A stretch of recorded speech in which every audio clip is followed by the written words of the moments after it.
My dear friends, digital યુગમાં આપણે physical ટચથી દૂર થતા જઈએ છીએ.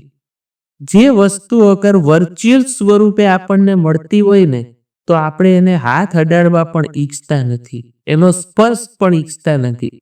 બટ માય ડિયર ફ્રેન્ડ્સ, મારે મારો અનુભવ તમારી સાથે શેર કરવો છે અને મારે તમને કહેવું છે કે એક દિવસ તમે રીડિંગ ફાસ્ટ રાખી શકો.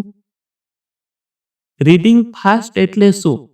આજે હું એક પુસ્તકનું વાંચન કરીશ, એક આખા પુસ્તકનું હું વાંચન કરીશ. બની શકે તમને કંટાળો આવે, તમારું મગજ બેર મારી જાય, તમારી કેપેસિટીની બહાર જાય. પણ મિત્રો, એક દિવસ આ પ્રેક્ટિસ કરો ને.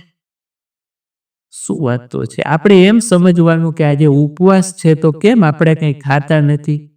તો આજે મારે રીડિંગ ફાસ્ટ છે, એટલે આખો દિવસ મારે વાંચવામાં સમય પસાર કરવો છે. થોડી વાર ફ્રેશ થાવ, ફરી પાછું વાંચન કરો, થોડી વાર ફ્રેશ થાવ, ફરી પાછું વાંચન કરો.